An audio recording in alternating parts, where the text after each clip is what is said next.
Disney is one of the most evil. Bro, I watched his video about Jeff Bezos today, and it was just pure cringe. I'm gonna be honest with you. It was just cringe.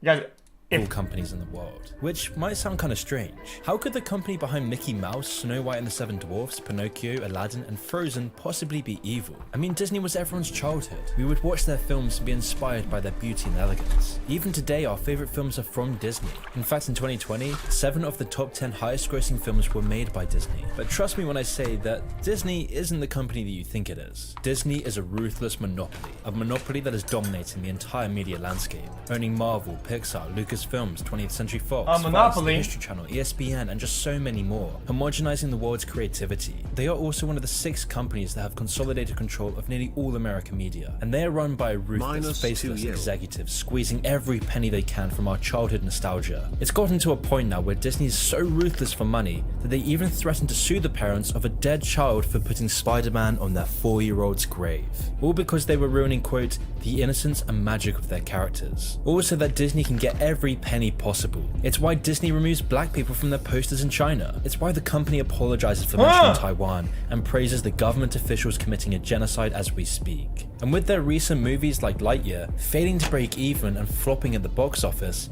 it seems like Disney is now on a downward spiral, with their stock price going from almost $200 a share to $95 a share. Something has gone very wrong for Disney. This isn't the same company we grew up with. Somewhere something went drastically wrong, and after spending countless hours trying to figure this out, trust me when I say that the story of Disney is a rabbit hole. Okay, tell me. But before we continue, I want to talk to you about today's sponsor, Galaxy Lamps. The Galaxy Allies I bought it back in December 5th.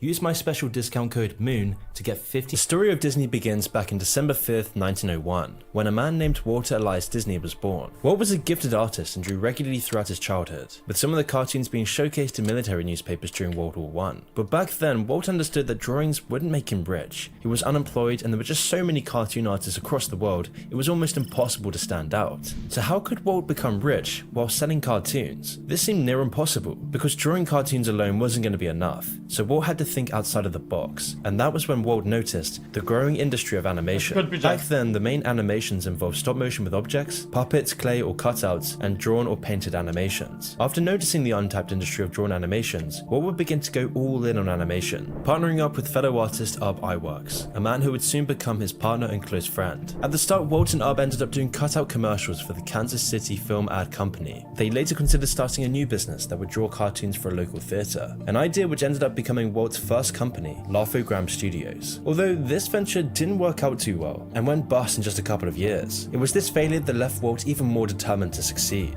and so he left for Missouri for Hollywood, saving nothing for the swim back, bringing with him just a 12.5-minute film he and Ub were working on. This film was called Alice's Wonderland, and to their luck, the short film was purchased, resulting in the creation of their new company on October 16th, 1923, the Walt Disney Company. The initial business was a joint partnership between Walt and his brother Roy Disney. In less than 3 years, Disney had produced 2 movies and even purchased their own studio in Hollywood. A few years later in 1927, and Disney created Oswald the Lucky Rabbit, who was one of their first cartoon characters to ever have a personality. As outlined by Walt himself, quote, "Hereafter we will aim to make Oswald a young character, peppy, alert, saucy, and venturesome, keeping him also neat and trim." With Oswald, Walt began to explore the concept of personality animation, in which cartoon characters were defined as individuals through their movements, mannerisms, and acting, instead of simply by their design. Walt had expressed, quote, "I want the characters to be somebody. I don't want them to just be a drawing." In order to make his Oswald cartoons look real, Disney turned away from the stars of Felix the Cat, Coco the Clown, Crazy Cat, and Julius the Cat, and began emulating the camera angles, effects, and editing of live-action films at the time, because Walt didn't want his new character to simply just be a prop for gags. Instead, he explained that his intention was to make, quote, "Oswald peculiarly and typically Oswald." And by doing this with Oswald, Walt was creating groundbreaking innovation in animation, and would soon go on to change the course of animated cartoons forever.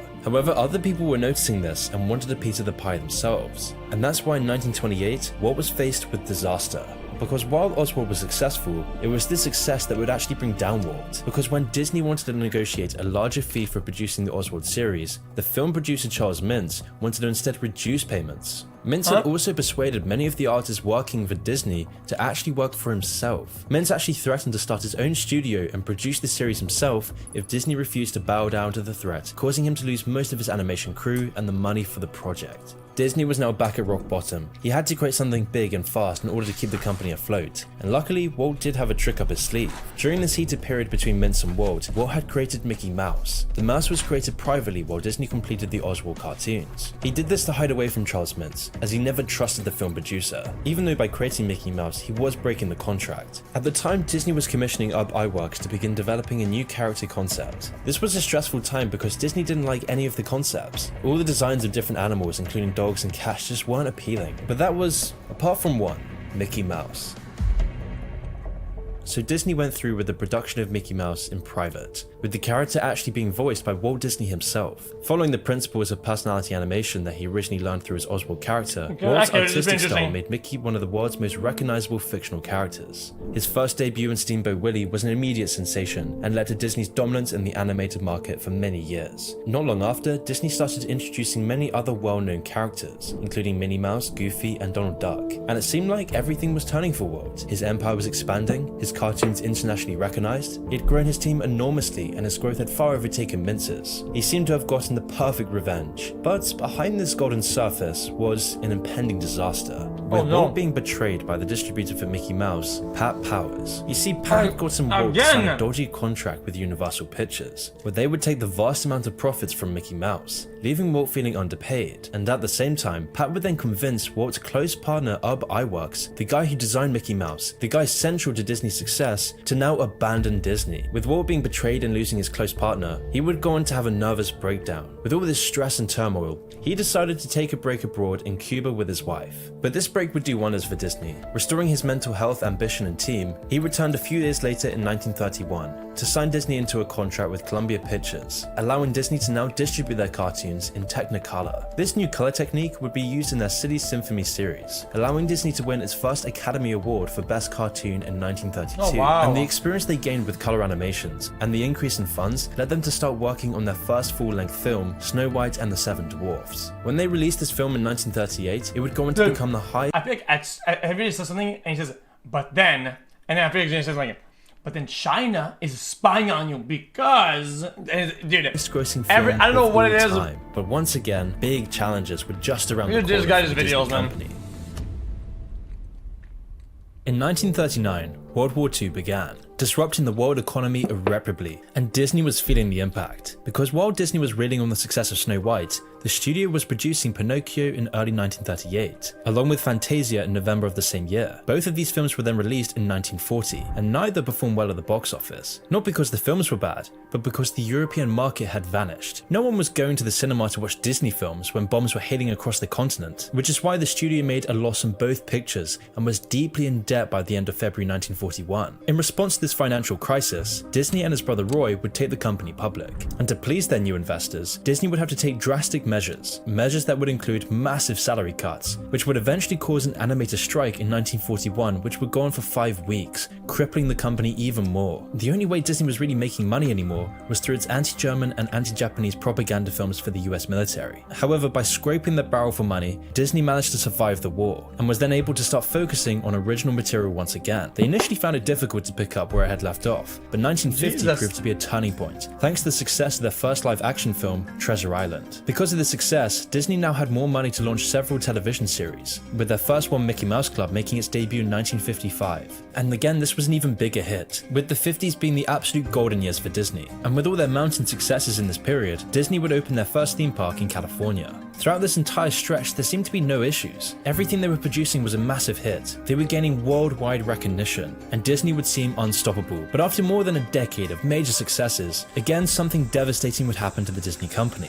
On November 30th, 1966, Walt Disney would die as a result of his ongoing lung cancer complications, meaning his brother Roy Disney would take over the business. Although in less than 5 years, the investors wanted him to be replaced, causing the Disney family to be succeeded by an executive team in 1971, marking the end of the family name's leadership in the company, and would also mark a major shift in Disney's future. Out were the days of handmade original Disney productions, in was the corporatized, hollowed out Disney. The focus now? Make as much money as humanly possible. And so in the following decades, Disney would start taking advantage of merchandising opportunities, it would produce more feature films and construct numerous projects around the globe, including their first international theme park in Tokyo during 1983. And whilst everything did look good on the surface, the company was noticeably different after Walt's death. You see, during the early 1980s, American movie making was changing. Audiences were just less interested in the family films that had been the mainstay of Disney for many years, and the company was just now not meeting the standards of their competition. Disney's competition was making films garner towards the prolific teenage and adult market, something that Disney couldn't catch up with. And at the same time,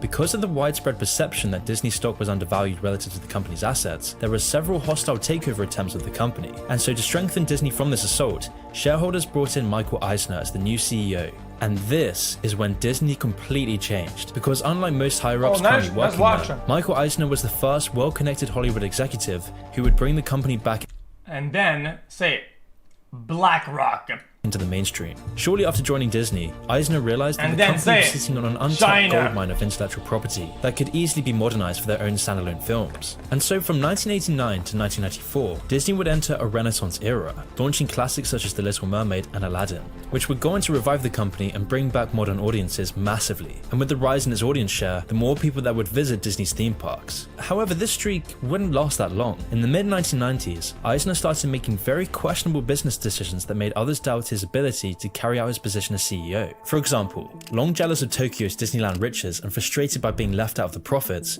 Eisner vowed to create a new international resort in Paris. He saw this as the mechanism that would further catapult Disney's success. However, at the start, this international resort was a total disaster. Disneyland Paris lost the company a ton of money and brought it into major financial trouble. And because of this, investors were pulling out of Disney. And so because of Disneyland Paris's failure to make money, Eisner would begin making dramatic reductions in theme park spending, which would of course impact the constructions of new parks, as well as the maintenance, cleanliness, and safety of the already existing parks. This would then go on to cause Disney even more troubles, and this was seen in 1998. While a couple was waiting to board the sailing ship Columbia, one of the tamest rides at Disneyland, the 34-year-old man and his wife were struck in the head by a huge piece of metal flung from the ship. The steel was intended to secure the ship to the dock, but instead it was violently torn from the hull and thrown into the throng, killing the man and disfiguring his wife, becoming one. Dude, we heard about this. You know when the ships, when things stretch or whatever, remember with the rope thing? They say to never be in the cone of a rope or something that's under tension. Remember the thing? Guys, dude, how do you have the links always ready, man? How, man? Oh no, not this. And this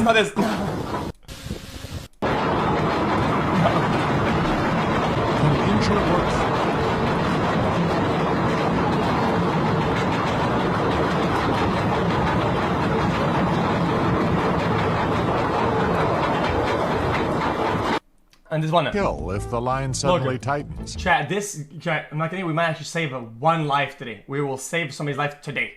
These hazards are commonly known as bites. People working near bites need to watch feet and hand placement. Never stand in the bite of a line. Allow a body part to be caught in the bite, or stand near a line that's coming under tension. Force of a taut line over a metal fitting can catch and crush fingers and hands, toes and feet. Snapback is potentially the most deadly of all line handling hazards. A worn line, the wrong line, or a line under too much tension can part, snap back, and recoil, striking anything in its path with tremendous force. Always avoid the snapback zone. The snapback zone. You don't want to be caught in that. Path the snapback zone. Boom! And snapped lines traveling at the velocity of rifle shots can also bounce and ricochet off solid surfaces, killing on the rebound too. No joke. So I think this is kind of what happened, no? Disneyland. The 34-year-old man and his wife were struck in the head by a huge piece of metal flung from the ship. The steel was intended to secure the ship to the dock, but instead it was violently torn from the hull and thrown into the throng, killing the man and disfiguring his wife. That's exactly what happened. That is exactly what happened. It went under tension because the boat was probably rising or something like that, and it snapped, becoming one of the most abhorrent events in the history of theme parks, all because of Eisner pulling out funds for the parks, highlighting just how drastically the Disney company had turned under the leadership of Michael Eisner. The man who saved Walt Disney was now making one bad decision after another. There were many other blunders from Eisner as well, like Disney's failed attempt at an AOL-style internet portal, which would become an embarrassing joke for the company. Not to mention all the regular infighting amongst executive staff, and eventually the straw that broke the camel's back, appointing his friend Michael Ovitz as president of the company. By causing this decline in Disney's reputation, along with pushing investors out of the company, Disney's executive team was forced to fire Eisner and pay him $140 million to finally remove him from the CEO position. The whole debacle was a complete disaster for Disney, both financially as well as in the eyes of the public. Once Eisner was gone in 2005, Bob Iger, a former weatherman, took over the role of CEO. And this would seemingly be a great move for Disney, as after intense 140. negotiations between Bob Iger and Steve Jobs, Disney would go on to purchase its biggest competitor, Pixar. This was mainly because Pixar was taking away a huge part of Disney's market share, releasing huge films like Toy Story, Finding Nemo, and The Incredibles. And while this was happening under Eisner's reign, Disney was losing its popularity. The public seemingly wanted Pixar more than Disney, but with Pixar now under the Disney umbrella, the market was completely under Disney's control, going on to produce more and more 3D animated films, Dude, they went with hard films with such this as Moana and Coco. But Disney wouldn't stop there, because in 2009, Disney later bought Marvel Studios, which was one of the first of many acquisitions that would increase Disney's monopoly of the entertainment industry. And this was Disney's new strategy. Instead of focusing on their own content, Disney would just buy out all its competition. And that's why over the last 10 years, the business tactics of Bob Iger have resulted in Disney cornering the entire entertainment industry. Disney has since bought a slew of major studios, television stations, and intellectual properties, including Lucasfilms, ABC, ESPN, 21st Century Fox, and just way too many other things to list off in this video. I mean, it's literally gotten to a point now that many are calling for Disney to be broken up due to ongoing monopoly concerns. And so with all this backstory in mind, you might start to notice a trend. Most of the defining moments of Disney are during leadership changes. And that's why it's important we talk about Disney's new CEO, Bob Chapek. Bob Chapek comes from a retail background and is known for cutting costs, placing an emphasis on merchandise at the expense of media. Disney investors and the executives want Chapek to make more profits, which isn't a major shock. But what more can Disney do when it's cornered the entire US market? There's nothing else to control. It's getting harder and harder for Disney to expand. It's conquered the European, Latin American, and American markets. And so with this in mind, it shouldn't be any surprise that Disney has now been further expanding their relationship with China, whilst also trying to please its biggest investors like BlackRock by pandering to their political beliefs, causing Disney's content in recent years to take a much weird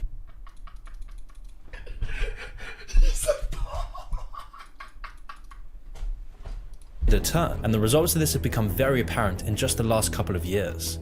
In recent years, Disney has been forced to pander heavily to their investors. With their new cost-cutting ruthless executives, Disney is doing everything it can to maintain its growth. And this behavior has been going on for a few years now. However, you'd think by doing this sort of thing that it would be a PR disaster for the company, and yet they haven't really stopped. In fact, the company has become even more morally bankrupt. For example, they've become so desperate to squeeze even more money that they actually refused grieving parents to put a picture of Spider-Man on their 4-year-old's grave. All because Disney wanted to, quote, preserve the magic and innocence of its characters, unless of course the father paid them a handsome fee. However, trust me, this is only the start here, because Disney is unironically supporting genocide in China. You see, behind closed doors in Hollywood, nearly every producer has to regularly self-censor their content, all in an effort to appease the Chinese government, and Disney is no exception. Due to China's massive 1.4 billion population, that equates to a ton of money, and so movie companies want to be sure to tap into the Chinese market. And with China's limited movie output, it means Western companies like Disney will have little competition. But there's a catch. China only allows 34 foreign films to be shown in the country annually. So not only is the competition huge amongst American movie companies, it's even fiercer when factoring all the movie companies around the world that want to tap into the Chinese market. And so for your movie to be chosen for screening, you have to make sure it's absolutely squeaky clean for the Chinese censors, which means removing any negative depictions of China, but it also means you have to praise China. You have to be as non-threatening as possible. And these requirements don't just apply to the films being released. No, this involves all the production team. If these rules are broken by the actors, producers, or distributors, or anyone else, they will all be banned from the country without a second thought, causing these giant movie companies to lose billions of dollars. Disney figured this out firsthand when they distributed a film about Tibetan oppression from the Chinese called Kundun, which temporarily got the company blacklisted from China. To revert this ban, the then CEO had to profusely apologize and even hired the former Secretary of State, Henry Kissinger, to prevent a total fallout with the country. After this incident, Disney had to jump through so many hoops just to get back in China's good books. which included buying multiple Chinese film distribution rights, hiring Chinese performance groups, and making plans to open a theme park in Shanghai. And Disney has since scrubbed all their involvement with the film. And as you may have guessed, this was when Eisner was CEO. He said, quote, "The bad news is that the film was made. The good news is that nobody watched it. I want to apologize, and in the future we should prevent this sort of thing, which insults our Chinese friends." In addition to the talks of genocide perpetuated by China being forbidden, there can also be no mention of Taiwan at all in Hollywood. I mean, just to give an example of how strict the rules are when it comes to any reference of the country, Top Gun Maverick is now facing a ban in China because of a single shot containing a Taiwanese patch on the protagonist's jacket. This was after the film distributor Paramount Pictures refused to cater to the CCP's demands, saying they would not edit the flag out. But on the other side of the coin, refusing such orders from China is something Disney would never even dream of. China is their main market now. I mean, just look at the disaster of a film called Mulan, which was supposed to be an easy slam dunk remake of the 1998 original, which turned out to be a financial and public embarrassment for the company, both in their Western and Chinese audience. Despite the movie's blatant pandering to the CCP, it's still... Guys, I enjoyed the movie, the animated movie back in the days, but people said that there's a problem with the movies or whatnot. What was the implications of the problem with the movies or whatnot? It was awful. No, it's not. I used to watch it on loop, man. It's racist. Live action. No. I mean, not the remake. I mean the old one, the animated one. All bombed at the premiere in China and lost $130 million at the box office. In addition, Disney quite distastefully gave thanks during the end credits of the film to 8 government entities in Xinjiang for allowing them to film there. And for those who don't know, this is the same region as the ongoing Uyghur genocide in China. From Chinese police computers show that Uyghur prisoners in the western region of Xinjiang are shot on... Dude, one of my first gamer tags ever, I tried it, there wasn't enough space in it. I wanted to be called, my first gamer tag, I wanted to be called Mulan one day, Mulan forever. I don't know why, but it was like in French it sounds better. It's like a quote or some if shit. they're caught trying to escape. I know it sounds dumb. Photos shed light on a secretive system of mass incarceration. Yes, Disney is quite literally praising the people committing genocide in China. Yeah, because I'm translating it, so it sounds kind of bad. Because in French it's Mulan un jour, Mulan toujours. It's kind of cool. However, Disney's pandering to China's authoritarian regime doesn't just stop there. Just look at the comparison of their box art for Star Wars The Force Awakens in the West and in China. They literally had to remove John Bottger to cater to the Chinese government's demands. That is and it was not, the same thing with the Black Panther so movie, where they had to completely cover the protagonist's face on the Chinese version of the poster, which is funny considering that...